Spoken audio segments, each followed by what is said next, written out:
शुक्लाम्बरधरं विष्णुं शशिवर्णं चतुर्भुजं प्रसन्नवदनं ध्यायेत् सर्वविघ्नोपशान्तये। व्यासं वसिष्ठनप्तारं शक्तेः पौत्रमकल्मषम् पराशरात्मजं वन्दे शुकतातं तपोनिधिम्। व्यासाय विष्णुरूपाय व्यासरूपाय विष्णवे नमो वै ब्रह्मनिधये वासिष्ठाय नमो नमः। अविकाराय शुद्धाय नित्याय परमात्मने सदैकरूपरूपाय विष्णवे सर्वजिष्णवे यस्य स्मरणमात्रेण जन्म संसारबन्धनात् विमुच्यते नमस्तस्मै विष्णवे प्रभविष्णवे। ॐ नमो विष्णवे प्रभविष्णवे। श्रीवैशम्पायन उवाच श्रुत्वा धर्मानशेषेण पावनानि च सर्वशः युधिष्ठिरः शान्तनवं पुनरेवाभ्यभाषत। युधिष्ठिर उवाच किमेकं दैवतं लोके किं वाप्येकं परायणम् स्तुवन्तः कङ्कमर्चन्तः प्राप्नुयुर्मानवा शुभम्। को धर्मः सर्वधर्माणां भवतः परमो मतः किं जपन्मुच्यते जन्तुर्जन्म संसारबन्धनात्। श्रीभीष्म उवाच जगत्प्रभुं देवदेवमनन्तं पुरुषोत्तमम् स्तुवन्नाम सहस्रेण पुरुषः सततोत्थितः तमेव चार्चयन् नित्यं भक्त्या पुरुषमव्ययम् ध्यायन् स्तुवन् नमस्यं च यजमानस्तमेव च अनादिनिधनं विष्णुं सर्वलोकमहेश्वरम् लोकाध्यक्षं स्तुवन् नित्यं सर्वदुःखातिगो भवेत्। ब्रह्मण्यं सर्वधर्मज्ञं लोकानां कीर्तिवर्धनम् लोकनाथं महद्भूतं सर्वभूतभवोद्भवम् एष मे सर्वधर्माणां धर्मोऽधिकतमो मतः यद्भक्त्या पुण्डरीकाक्षं स्तवैरच्चेन्नरः सदा परमं यो महत्तेजः परमं यो महत्तपः परमं यो महद्ब्रह्म परमं यः परायणम् पवित्राणां पवित्रं यो मङ्गलानां च मङ्गलम् दैवतं देवतानां च भूतानां यो व्ययः यतः सर्वाणि भूतानि भवन्त्यादियुगागमे यस्मिंश्च प्रलयं यान्ति पुनरेव युगक्षये तस्य लोकप्रधानस्य जगन्नाथस्य भूपते विष्णोर्नाम सहस्रं मे शृणु पापभयापहम् यानि नामानि गौणानि विख्यातानि महात्मनः ऋषिभिः परिगीतानि तानि वक्ष्यामि भूतये। ऋषिर्नाम्नां सहस्रस्य वेदव्यासो महामुनिः छन्दोऽनुष्टुप् तथा देवो भगवान् देवकीसुतः अमृतांशुद्भवो बीजं शक्तिर्देवकीनन्दनः त्रिसामाहृदयं तस्य शान्त्यर्थे विनियुज्यते विष्णुं जिष्णुं महाविष्णुं प्रभविष्णुं महेश्वरम् अनेकरूपदैत्यान्तं नमामि पुरुषोत्तमम्। अस्य श्रीविष्णोर्दिव्यसहस्रनामस्तोत्रमहामन्त्रस्य श्रीवेदव्यासो भगवान् ऋषिः अनुष्टुप्छन्दः श्रीमहाविष्णुः परमात्मा श्रीमन्नारायणो देवता अमृतांशुद्भवो भानुरिति बीजम् देवकीनन्दन श्रेष्ठेति शक्तिः उद्भवः क्षोभणो देव इति परमो मन्त्रः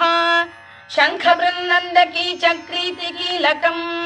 शार्ङ्गधन्वा गदाधर इत्यस्त्रम् रथाङ्गपाणिरक्षोभ्य इति नेत्रम् त्रिसामासामरः सामेति कवचम् आनन्दं परब्रह्मेति योनिः ऋतुः सुदर्शनकार इति दिग्बन्धः श्रीविश्वरूप इति ध्यानम् श्रीमहाविष्णुप्रीत्यर्थे सहस्रनाम जपे विनियोगः। ध्यानम् क्षीरोदन्वत्प्रदेशे शुचिमणिविलसत्सैकते मौक्तिकानाम् मालाक्लुप्तासनस्थस्फटिकमणिनिभैर्मौक्तिकैर्मण्डिताङ्गः शुभ्रैरभ्रैरदभ्रैरुपरि विरचितैर्मुक्तपीयूषवर्षैः आनन्दीनः पुनीयादरिनलिन गदा शङ्खपाणिर्मुकुन्दः भूः पादौ यस्य नाभिर्वियदसुरनिलश्चन्द्रसूर्यौ च नेत्रे कर्णावाशा शिरोद्यौर्मुखमपि दहनो यस्य वास्तेयमब्धिः अन्तस्थं यस्य विश्वं सुरनरखगो भोगि गन्धर्वदैत्यैः चित्रं रम्यते तं त्रिभुवन वपुषं विष्णुमीशं नमामि। ॐ नमो भगवते वासुदेवाय। शान्ताकारं भुजगशयनं पद्मनाभं सुरेशं विश्वाधारं गगनसदृशं मेघवर्णं शुभाङ्गं लक्ष्मीकान्तं कमलनयनं योगिधृध्यानगम्यं वन्दे विष्णुं भवभयहरं सर्वलोकैकनाथम्। मेघश्यामं पीतकौशेयवासं श्रीवत्साङ्कं कौस्तुभोद्भासिताङ्गम् पुण्योपेतं पुण्डरीकायताक्षं विष्णुं वन्दे सर्वलोकैकनाथम्। नमः समस्तभूतानामादिभूताय भूभृते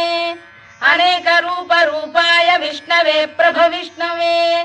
सशङ्खचक्रं सकिरीटकुण्डलं सपीतवस्त्रं सरसीरुहेक्षणं सहारवक्षस्थलशोभिकौस्तुभं नमामि विष्णुं शिरसा चतुर्भुजम्। छायायां पारिजातस्य हेमसिंहासनोपरि आसीनमम्बुदश्याममायताक्षमलङ्कृतम् चन्द्राननं चतुर्बाहुं श्रीवत्साङ्कितवक्षसम् रुक्मिणी सत्यभामाभ्यां सहितं कृष्णमाश्रये।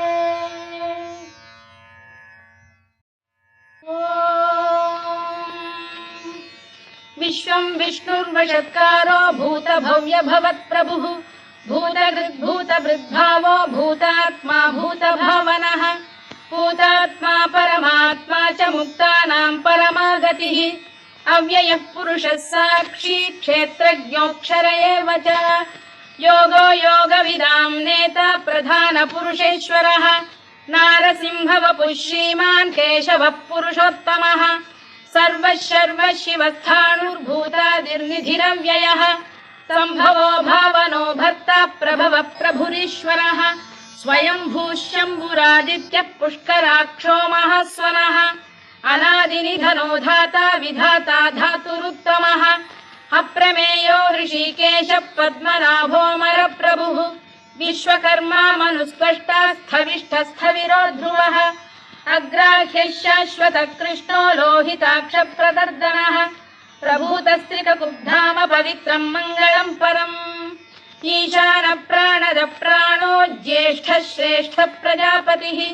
हिरण्यगर्भो भूगर्भो माधवो मधुसूदनः ईश्वरो विक्रमी धन्वी मेधावी विक्रमक्रमः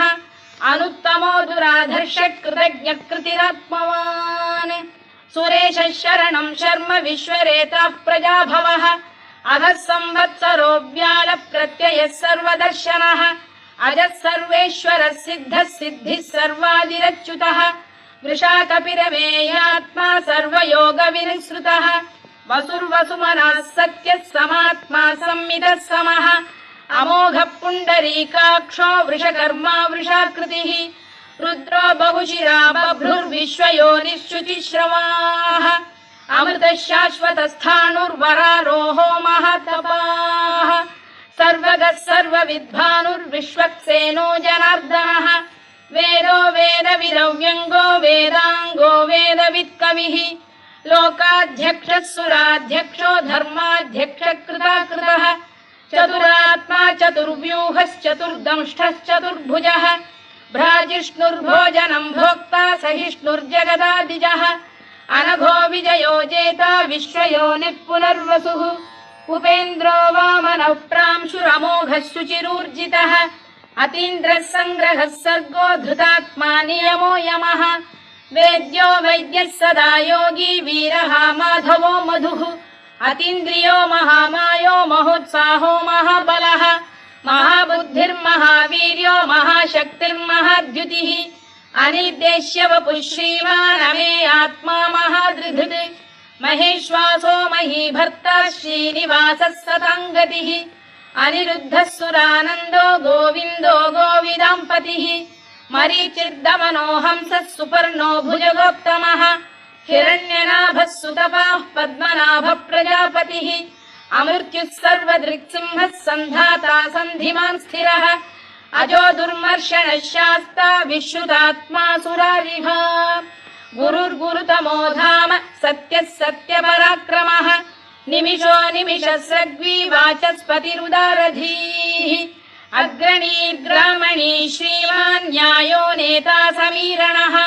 सहस्रमूर्धा विश्वात्मा सहस्राक्षः सहस्रपात्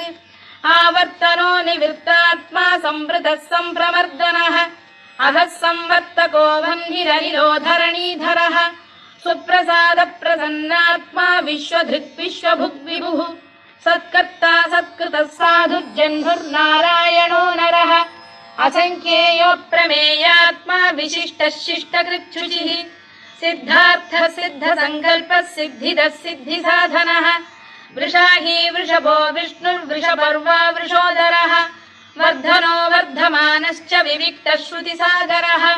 सुभुजो दुर्धरो वाग्मी महेन्द्रो वसुदो वसुः नैकरूपो बृहद्रूपः शिपिविष्टप्रकाशनः ओजस्तेजोद्युतिधरः प्रकाशात्मा प्रतापनः ऋद्धस्पष्टाक्षरो मन्त्रश्चन्द्रांशुर्भास्करद्युतिः अमृतांशुद्धवो भानुः शशबिन्दुः सुरेश्वरः औषधम् जगतः सेतुः सत्यधर्मपराक्रमः भूतभव्यभवन्नाथः पवनः पावनो नरः कामः कामकृत्कान्तः कामः कामप्रदप्रभुः युगादिकृद्युगावर्तो नैकमायो महाशनः अदृश्यो व्यक्तरूपश्च सहस्रजिदनन्तजित् इष्टो विशिष्टः शिष्टेष्टः शिखण्डी नघुषो वृषः क्रोधः क्रोधकृत्कर्ता विश्वबाहुर्महीधरः अच्युतप्रथितः प्राणदो वासवानुजः अपां निधिरधिष्ठानमप्रमत्तप्रतिष्ठितः स्कन्दधरो धुर्यो वरदो वायुवाहनः वासुदेवो बृहद्भानुरादिदेवः पुरन्दरः अशोकस्तारणस्तारः शूरः शौरिर्जनेश्वरः अनुकूलः शतावर्तः पद्मी पद्मनिभेक्षणः पद्मनाभोरविन्दाक्षः पद्मगर्भः शरीरभृत् महर्धिर्वृद्धो वृद्धात्मा महाक्षो गरुडध्वजः अतुलः शरभो भीमः समयज्ञो हविर्हरिः सर्वलक्षणलक्षण्यो लक्ष्मीवान् समितिञ्जयः विक्षरो रोहितो मार्गो हेतुर्दामोदरः सः महीधरो महाभागो वेगवानमिताशनः उद्भवः क्षोभणो देवः श्रीगर्भः परमेश्वरः करणं कारणं कर्ता विकर्ता गहनो गुहः व्यवसायो व्यवस्थानः संस्थानस्थानदो ध्रुवः परद्धिः परमस्पष्टः तुष्टः पुष्टः शुभेक्षणः रामो विरामो विरतो मार्गो नेयो नयोनयः वीरः शक्तिमतां श्रेष्ठो धर्मो धर्मविदुत्तमः वैकुण्ठः पुरुषः प्राणदः प्रणवपृतुः हिरण्यगर्भः शत्रुघ्नो व्याप्तो वायुरधोक्षजः ऋतुः सुदर्शनकारः परमेष्ठी परिग्रहः उग्रः संवत्सरो दक्षो विश्रामो विश्वदक्षिणः विस्तारस्थावरस्थाणुः प्रमाणं बीजमव्ययम् अर्थोऽनर्थो महाकोशो महाभोगो महाधनः अनिर्विण्णस्थविष्ठो भूर्धर्मयूपो महामखः नक्षत्रनेमिर्नक्षत्री क्षमः क्षामः समीहनः यज्ञयुज्यो महेज्यश्च क्रतुः सत्रं सदाङ्गतिः सर्वदर्शी विमुक्तात्मा सर्वज्ञो ज्ञानमुत्तमम् सुव्रतः सुमुखः सूक्ष्मः सुघोषः सुखदः सुहृद् मनोहरो जितक्रोधो वीरबाहुर्विदारणः स्वापनः स्ववशो व्यापी नैकात्मा नैककर्मकृत् वत्सरो वत्सी रत्नगर्भोधनेश्वरः धर्मकृद्धर्मी सदसक्षरमक्षरम् अविज्ञाता सहस्रांशुर्विधाता कृतलक्षणः गभस्तिनेमिः सप्तस्तः सिंहो भूतमहेश्वरः